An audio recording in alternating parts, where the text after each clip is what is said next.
the H.A.T.A.E podcast.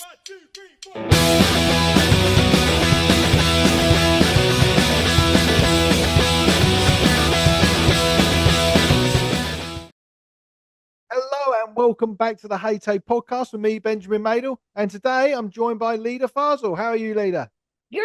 How are you doing? I'm super excited to be on this podcast with you. I'm glad to hear it. Thank you very much for joining us. Very kind of you.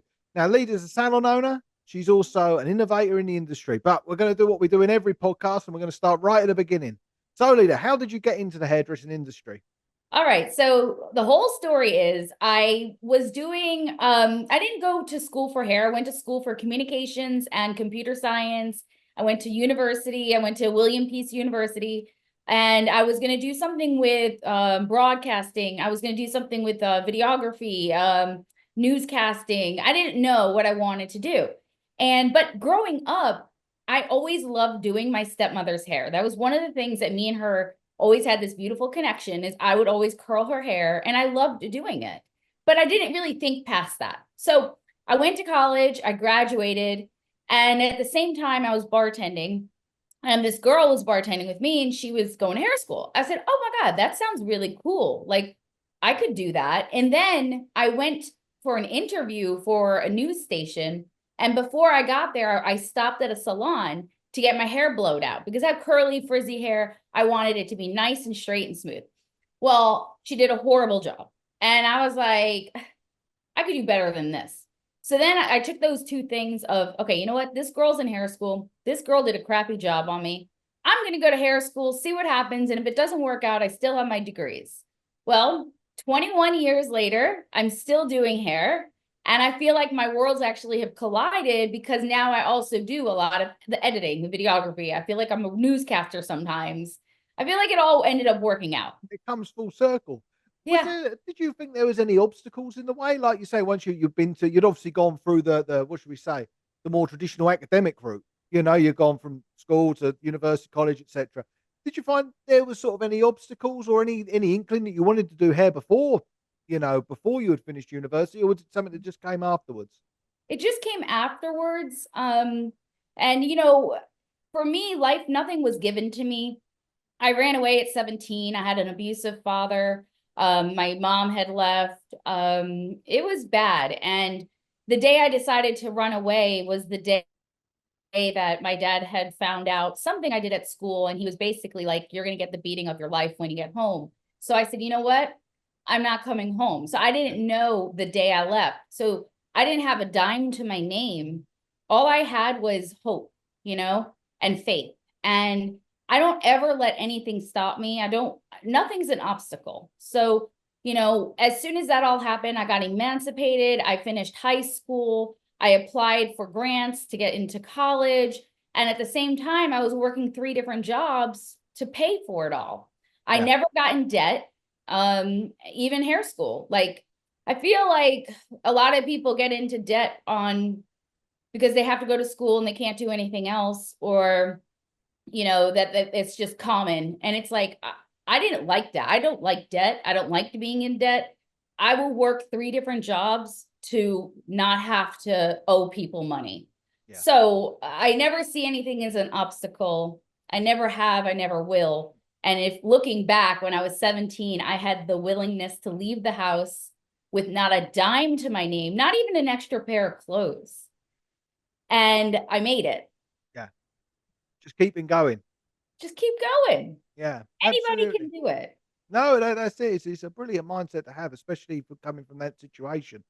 So when you started hair school, how did you find sort of the transition from, obviously you've just been at college, been at academic college, into hair school? Horrible. Yeah. Like I stepped backwards because now I'm with 18-year-olds that have never been to school, college. And then I'm also with, some older people that think they know it all. Right. And here I was just busting my butt just so I can pass the exam, get out. And during that time, I was also bartending late at night. So I was going in, honestly, hair school to me feels like a dream because I was barely there awake. You know what I mean? I was just going with whatever I needed to do to get through it, to get to pass the exam and be done with it. But it was hard. There was a lot of cliques, and You know, hair school teaches you enough to fail. They don't teach you they don't teach you what you actually learn in the salon. They teach you sanitation and pin curls and perm rods. And it's like, I haven't done a pin curl or a perm rod in 20 something years. Yeah, it's a tricky thing to do. It's the same issue the world over, with hairdressing training. I always find I have a very small amount of sympathy, not a lot. It is very difficult to teach you all because it is a doing job. You know, the more that you do it, the better you get. You know, the more you learn. You know, but yeah, Absolutely. there is. It's an issue the world over with the lackingness of what people are being taught and how they're being taught it. You know, it's something that we need to start thinking about how we're going to change it as an industry. I Are we agree. going to get there? I don't know. I hope we do. I think we got more chance in America of making it happen than anywhere else. In North Carolina, the state board has not changed since the 80s. Yeah, And I have tried to like fight it. I have been like, why can't we have assistants in the salon earning their degree with me? Because I'm going to teach them better than you're going to teach them. yep, Okay. And I will teach them sanitation. I will teach them everything to pass the exam. Plus, I will make them an awesome hairdresser. But it just comes down to money. absolutely, absolutely. That's what it is. There's jobs to be paid for within those organisations, and they're unfortunately the ones with the power. You know, Yep. aren't they? So after you finished hair school, what did you do then? I worked for somebody for 2 years. I built up my clientele. And I guess I always knew that I was not meant to work for somebody, even working in the restaurant business. I worked retail for like 2 days and I was like, hell no, I don't like an hourly rate. I want to make my own commissions. I want to make money. And it didn't take me very long to be like, yeah, okay, I got this. But that's not for everybody, you know? Being your own boss, going into your own commission salon or booth rental, you have to be at the right time, at the right place with the right mindset. And I fear that a lot of hairdressers right now, I don't know if you agree with me, but the ones that are going to school are literally being told, go finish and then go rent a room. And I promise you, 90% of those people fail. Yeah. Oh, I think 90% is being very generous. Thank you. You know, it's a huge. But once again, though, it goes back to that thing of it's about the money. You know, the education, the sort of the state and your base education side of things They're is telling them, hey, yeah, yeah, come pay your money. I promise you, you can do your own thing. yeah. You'll be the best by the time you finish this 2 year qualification or whatever the time frame is. You know, you'll be the best. Probably better than the best. You know, so Right. you can go off and do what you want. But obviously, as we know, you can't really do that. It's Mhm. yeah, it is. It's an interesting problem. I mean, in the UK, there's a big hoo ha at the moment about sales tax for hairdressers and things. So it's becoming interesting sort of contributions you're having to pay as well that are rising for your employees. So it's becoming a very interesting thing in the UK. We're a little bit behind America in the idea of the self-employed stylist. It only Oh, really? really started to come on in the UK probably post COVID was when it really started rearing its head. It was a Mhm. little bit before, but now a lot of people post COVID were like, well, hang on a minute, I quite like a Saturday off. I quite like just doing what I feel like. Is it Um, mostly commission or hourly in the in the UK? UK, it's a mixture of both. So you'll get like a base pay. This is I'm talking very generally here, just as a generalisation. But you'll get a base pay and you'll get a commission per service you provide. What percentage of that is? It depends on your hierarchy within the salon and you know how long you've been there normally, things like that. So yeah, that's generally the way. A lot of places as well trying to sort of skirt around employment with sort of disguised employment as it's known. So essentially, you are operating as a self-employed person, but the salon's treating you as someone who they is employed, which is Yeah. illegal. You're not allowed to do that. You know. And then what that equates to in the US is there are salons that 1099 Yeah. these stylists, which means that the employer does not have to pay the employee tax. Yeah. And they're screwing over a lot of hairdressers that should have been W-2'd. Yeah, absolutely. Exactly the same situation. It's Okay. exactly the same situation. So in Britain, we have a thing called national insurance, which is essentially your pension and your healthcare, and things like that. And the rates that you pay that as an employer per employee is going up. It's now become unaffordable really to employ people. Mm. So yeah, so we're turning over to that there in the UK. But how did you find it then when you moved to the booth rental or your suite rental? Sorry. You know, because I was always kind of on my own and hopeful and a pusher. I mean, I stayed on top of clients, right? Like The moment they needed an appointment, I was like, let's go. I didn't let anything slide by. I made sure that I had enough color. I went, I made sure I had all my licenses up to date. I made sure that I was promoting myself as much as possible without social media. So I was doing referral things like, hey, refer me 2 people. I'll give you this amount off. And the biggest thing is like the clients knew that I was at their call. And, things have changed a little now, but at that moment when I was growing, my clients loved me because I was always there for them. And this is going to actually sound super crazy, but 17 years ago, I had my son and I had a C-section. I was in the hospital after C-section, getting back to my clients. Right. Yeah. Yeah. So keeping on top of it to quite another level. I used to think I was quite good at it, but I'm not sure I would have done that. But yeah. But yeah, that's the thing. That is something, maybe not to quite that extreme, but certainly it's something that a lot of people can learn, is that just get back to people. It's one of the things I always tell people when they're starting out self-employed, they're growing a business, whatever they're doing, just get back to them. Customer service Yeah. is everything. I try to Absolutely. tell stylists now, I'm like, listen to me, because this is the way I think it's going to be. People are either willing to go to the cheap place and expect nothing, or they're saving up, spending a lot of money, but you better bring it, Yeah. right? And when you bring it, you better bring it with your application, but also with your communication. So if they're a talker, talk back. If they're quiet, then be quiet. You have to be a chameleon to them. But the people, I've literally been to places, I'll say like a nail salon. I went to a nail salon and I like to talk. You're going to sit in front of me for 2 hours. I want to have a damn conversation. Yeah. This girl threw an iPad in front of me and said, basically, shut up. Guess what? I never went back. Yeah. I don't care how good you do. Yeah. Yeah. You're going to have to be, I don't know how good you'd have to be really to get away with that, would you? But that's the key thing, is providing that value to your customer. And what is that value? It's dependent on the customer. Yes. Some customers, like you say, value their haircut based on the price of the haircut. Is it $7? Brilliant. That's good. That's good value to me. Other people, they value the experience. They value the quality of the service. They value, it's even things, but it's very hard to make people feel unvalued if you just get back to them straight away. Yeah. That is like A level. Oh, well, I'm appreciated. Right. I'm wanted by this. Customer I'm service gonna goes a go. long way, Yeah. especially right now where it's really gone downhill on every single aspect. Like you go to Starbucks, let's just say, like they don't say anything to you, but they do pull that screen around, here, tip me. What am Yeah. I Yeah. tipping you for? Yeah. Yeah. Exactly. That's exactly quite right. So when you moved there, so how long were you in there before you then started up your salon?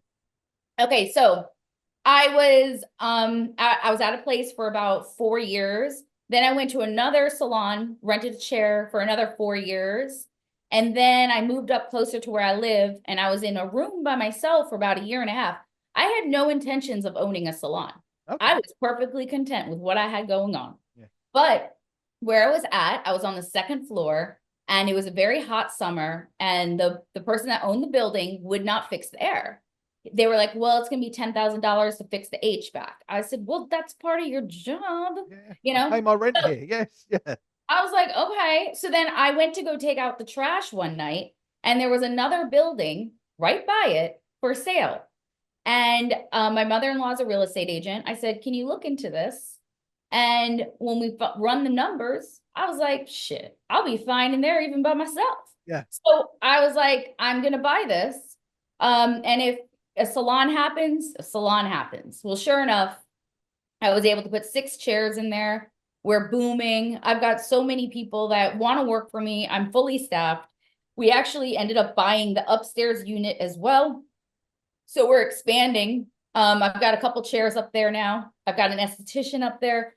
But truthfully, I'm actually looking for a bigger space that has like more open.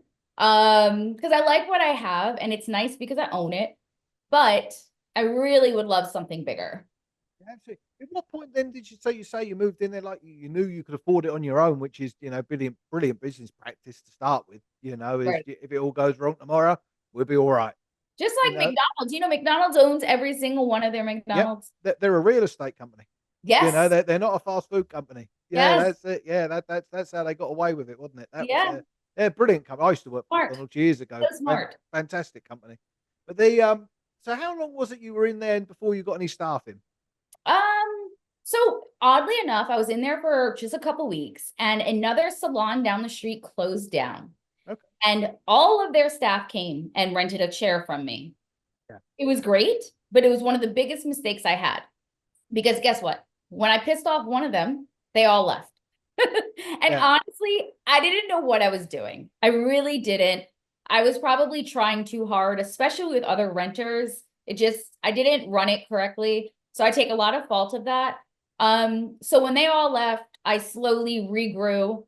And again, still, I didn't really know what I was doing 100% because I never wanted to be a salon owner. It Yeah. was never in my cards. Yeah.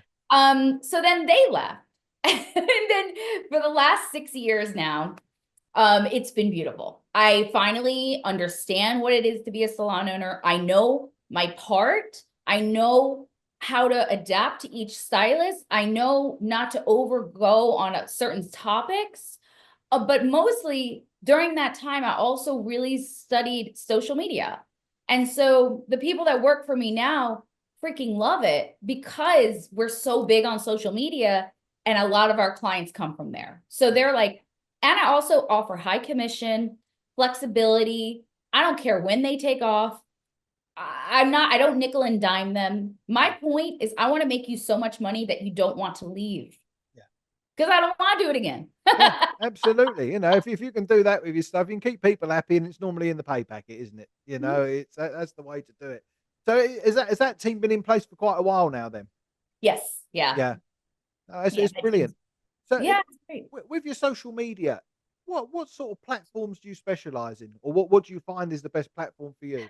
Okay. So probably 10 years ago, I was focusing on Facebook and Instagram, literally getting nowhere fast, like nowhere slow, nowhere. I was getting nowhere. Okay. I would have a video or a post, a picture that would maybe do well, but that's about it. Well, then TikTok came around and I was like, wow, I could do this. I love making videos. I know how to edit videos. I love having fun. And so I made a video. Literally 2 days later, I gained 10,000 followers. And that was in 2019. And I said, hold up. I have never seen this on any other platform. I'm going to go all in. So I started posting 5 videos a day.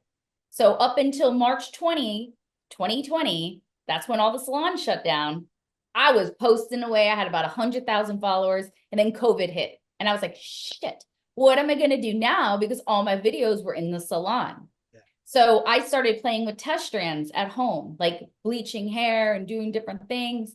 And those went crazy. And so by the time we got back in the salon May, I had 400,000 followers. Okay. And then I just grew and grew and grew. And now I'm almost at 3 million followers. Yeah, that's But grown slower substantially. grow now. Yeah. Yeah. Oh, absolutely. I mean, that sort of numbers, though, is, you know, in 5 years, you know, you've grown to that. That's very impressive, isn't it? What do you think's the key that makes your videos stand out more?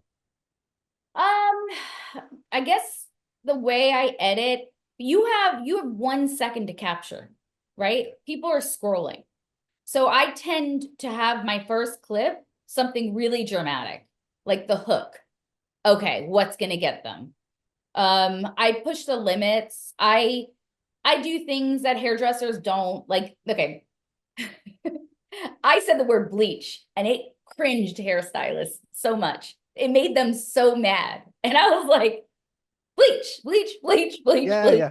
bleach, Eddie, bleach, bleach, bleach. Yeah. I was like, I don't care Yeah. because clients call it bleach. And Yep. Yeah. so Exactly. I'm trying to relate to clients, you Yeah. know? I think you've just said the key thing there is making your content relatable to clients. Yeah, Yes, because who comes in and gets their hair done? Not other exactly. hairdressers, really. I mean, some might, but you know, mostly it's Mhm. just clients. You know, Right. it is that's somewhere where I think I don't know. Some people can be found guilty of that a little bit. You know, it's a little bit too hairdressery, or it's a little bit too out of the realm of what the client understands. When I tell my stylist in my salon, when they make a post, I look at their post and I will literally text them or say to their face, baby, who are you talking to? Nobody knows what a 6N is. Nobody knows what a shadow word is. Nobody knows this. Talk to your client. So I will say this, over the years, I have made some enemies in the hair world, but at the end of the day, I'm like, you know what? I'm not trying to satisfy the egos of some of these big hairstylists. I'm trying to build my clientele and build the clientele of my team, and we have done that successfully.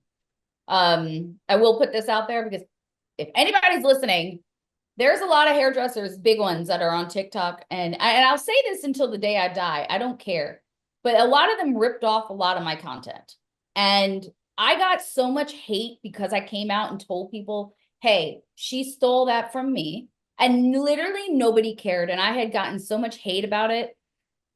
There's a girl, a fucking girl that I absolutely hate, that made a whole 45-minute podcast about me because I shared with her the fact that these girls ripped off what I was doing. And I didn't know this at the time, but she was actually a hater. Okay. And so she made a whole free, I never listened to it because I was like, I'm not going to put the time or energy into this. But it just made me so mad because I feel like I'm the one that comes out with brilliant ideas. And because I get taken advantage of so often, somebody else recreates that and then their TikTok blows up. And I'm like, it's whatever. And that's what makes me kind of almost not want to post some days. Yeah, it's the great problem with being an innovator. You know, there's a guy, John Lydon, who was the singer of the Sex Pistols, and then went on to do Public Image Limited. There's something that he always said, and it's actually true because I quite like his work. And it's especially Public Image Limited. It's like everything, you listen to anything in the charts, there's elements of that in there. And they were like the first people to do it. You know, these strange sort of sounds and the way that songs were structured. And he said the problem with being an innovator is people swim in your slipstream. You know, and then they eventually overtake your boat. You know, that's the thing, and it's something that I've noticed in the past as well. Certainly with elements of my work and way that some of my works look. It's sort of, oh yeah, I see it. You know, I've seen it somewhere before. Normally a few years before, but that's okay. They catch up eventually. You know, so yeah. So thing is, sorry, Kona, stop it. Sorry, she's gonna go a little bit crazy for just a minute. The Swan Method, because I was like, nobody's going to take this away from me. Nobody. Okay. It is, I don't know if you've literally looked in or zoomed in. I can tell the Swan Method from a mile away because my method is completely different than others. It's super seamless from the top, the bottom. You don't see the beads. You don't see the thread. Well, I was smart and I was like, I'm going to get a US patent. So I got my patent, which was a struggle, but I got it. And nobody can take that away from me. And I have lawyers on my side that if I ever see anybody that has a method that looks just like mine, I will sue them. Yeah. Let's go back to the start of that. How did you come up with the Swan Method then, Leda? So I was looking at all the other methods, and to me, explain just for a second. Should we just explain what the Swan Method is? An extensions installation process, isn't it?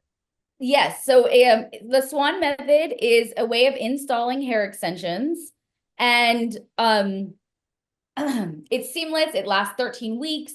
And there's a lot of crap out there. Like I've been on some of these Facebook groups and you see the thread hanging out, you see baldness, you see alopecia because they're not being installed properly. And a lot of people want to do them, but they're not getting properly educated. And so they're falling apart and people tend to go back to tape-ins or they go back to K-tips, which are actually terrible for the hair. They're going to rip out much more of your hair. And keratin tip, I'm sorry, let's be real, it's glue, okay? Keratin is a fancy word for glue. And if you put that tiny bit of glue onto your hair with a tiny bit of hair, it's going to fall out, it's going to rip out the hair. And I've seen it. I've seen it in the salon. Clients come in and every single one of them has been like, I'm bald from the freaking tips. And I'm like, I know. The Swan Method is literally dermatologist approved. It is on such a minimal amount of your hair, but you get full coverage. Okay. But anyways, I was home and I was determined. I was like, I don't understand why you can see the thread on all of these extension methods. Yes, the beads are hidden, but why am I seeing the thread? It didn't make any sense to me. So I went home and I can't tell you too much. I do tell you in my online course how I came up with this idea. And when you hear that, your mind will be blown. But I was like, it doesn't make sense. So I figured out a way to install it so you don't see that thread or have that line on the top where people can easily comb. Like if a client takes a comb to their hair, the extensions will not come out because there's nothing to pull on. No Okay. loop. Yeah. And then the way I install them, my clients go 13 weeks, but I teach everything in an online course. There are the same worse courses than mine that are selling for $5,000. My course right now is only $8.99. And when I tell you, when people take it, whether they're brand new or they've taken all the other extension methods, the first text I get, because they do get my personal number, is, holy crap, Leda. Wow, like mind blown. Like, why hasn't anybody else thought about this? I'm like, girl, I don't know. I don't know, but now you're a Swanee, so That's it. So I'll pop all the links for that in the comments now. Do you find then with that, as it is it's a very competitive marketplace, isn't it? At the moment, extensions and whatnot. How have you found marketing with that? Is that once again through TikTok, Instagram, Facebook, or have you yeah, got other TikTok, methods? Instagram, Facebook. I will say you know, most comments are good. They're like, holy crap, that's beautiful. But then I get these other comments of like, you didn't invent the sew-in. And I'm like, yeah, but I innovated it. And I'm sorry, but if I have a US patent, they didn't give me that for shits and giggles. Yeah, yeah. No, absolutely, absolutely. So with that all in mind, with the salon, you've got the extensions, you've got the education company that runs alongside the extensions. You know, you've got it all going on. What have you got planned for the future then that you can tell us about? I mean, I really want to blow up with classes. I want to do more in-person classes with the Swan Method, but I also want to do more in-person classes with color correction because I feel like that's something that a lot of stylists aren't strong on, as well as gray blending. And then also my salon manager, Kaylin, she's amazing. And she is a curly hair specialist. So I'd love to do more classes on that. Teach around the world. That's something I would love to do. Really, I want to focus more on just the extension part, and kind of stay away, kind of like do a little bit less and a little bit less of color, but it's still my specialty. Like I don't do prom hair, like I don't do updos, I don't do perms. I don't even do haircuts. I Okay. just focus on color. Yeah. That's brilliant. You know, so it's basically knowing what you're good at and sticking with it, isn't it? It's I tell them all yeah, the time, if I have a client that sits in my chair and they're like, I really, I want a layered bob. I say, baby, I love you. And because of this, I'm going to let you know, that's not my specialty. yeah. I stay in my lane, but Karina over here, she's your layered bob girl. And I Abs- feel like a lot of hairdressers, if they would do that, they would feel more confident, even though they're losing money. yeah. They're also not going to have the sweats, you know? Oh, oh God, they hate it. Oh my God. Like I can't tell you how many times I did an updo. I sweated so hard, took it down, put it up, took it down, put it up, spent 2 hours and got $50. And then I was like, was it worth Yeah, it? exactly. All the stress, all the aggravation, and by the time they're taking the tax off it, you got 2 days of Starbucks. That's it. It's hard work, isn't it, when you're doing it like that? But, Oh, another thing I do want to talk about is the yeah. demattings that we do. I don't know if Yes, you we've seen those videos on the social media. Tell us a little bit more about that. Oh gosh. Okay. So what happened was 2 years ago, this girl walked in. Okay. She had a big mat all over her hair. It was like a helmet. She booked a haircut with one of my stylists. Well, that stylist was headed out of town. It was a 5 p.m. haircut she booked. She walks in, she goes, shave it. And me and my receptionist or the assistant, and then the guy that was supposed to cut her hair, we were all like, no, like we can do this. It looked scary, but we were like, we can do this. We're not gonna cut your hair. She said, I've been to 7 other hair salons and they all told me shave it off. And we said, no, let's put some oil in your hair and we want you to come back tomorrow. Me and my assistant spent 4.5 hours dematting her. And when I tell you, she had the most beautiful hair, Yeah. the most beautiful hair. And we found out she was depressed. We found out she was pregnant. She didn't speak English. Like it was crazy, but like She actually still comes to us, and her name is Angel. And so we ended up calling it an angel cut with love if you need a dematting. Yeah. After that, the ball just kept going. We were getting clients from everywhere. We had a girl that went to St. Martin, got her hair matted from snorkeling. And she flew in. She was from Texas, flew in. A lot of our demattings fly in from everywhere, California, Arkansas, Utah. It doesn't matter. We are literally the #1 salon in the United States that has a team. And we promise that we will not cut it. We will make sure your hair is there by the end. How long would you say the average dematting is then? The dematting service? Average would be 7 to 8 hours. Yeah. We've had a couple that do take 2 days. Yeah. We had one that was 14 hours, and we said we would never do that again. It was too much. We had 4 people. We always have 4 people working. Yeah. But it's a lot of strain on 4 people, and it's a lot of strain on the client. Yeah. Oh, absolutely. I mean, sitting anywhere for 14 hours would be enough. How'd you go about charging for those services? So that's actually something we keep private. Okay. I will say this, it's not cheap. No, that's what I'm getting to. If you've got 4 people working for It's 8 whatever you hours. think 4 people working is what you think it is Yeah, what it is. exactly. Yeah. Okay. So yeah, But this is something we do, and we go live a lot, and we end up raising donations. okay. We help them raise money, and a lot of the times we're able to cover a good bit of their service, and they are ecstatic about it. We've also tried to get them to start like GoFundMe's, and that's something else that they can do on their own. As a salon, it doesn't feel right to start a GoFundMe for them. But we're not a nonprofit. And I always try to be very clear. Yeah. We have probably 40 phone calls a week of people trying to get to us for these demattings. And quite honestly, most of the time it's a financial issue. Yeah. So yeah, well, you know, if like you say, they would go back to it. You've got 4 people working for 8 hours. You know, it's like you say, you're not a charity. Yeah. Another thing that we tell our guests is, look, how much would you spend on 3 years of wigs? Yep. Because yeah, exactly.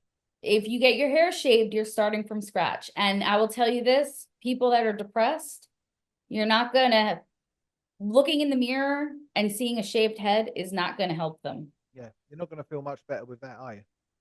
That's for sure. So where can people find out a little bit more about you? We'll put all this in the show notes as well. But where can people find out about you, the Swan Method, your salon, everything that you're up to? Everywhere. I'm on TikTok, Instagram, Facebook, YouTube. My YouTube is huge, especially for the demattings. People love to see what's going on. I have a podcast on Apple and Spotify. It's called the Secret Life of Tone Baddies. We just restarted that, and we're gonna need guests. So Well, we'll sort something out, I'm sure. So what are your handles though on social media, just so people can find you nice and easily? so Leda Fazel. If you put my name, Leda Fazal, literally in Google, you'll be able to find everything. Smashing. So people can find you like that. Thank you very much for coming on today, Leda. It's been fantastic as always. And we'll get this all out and we'll speak to you soon. All right, Ben. Thank you so much for having me. No, thank you very much.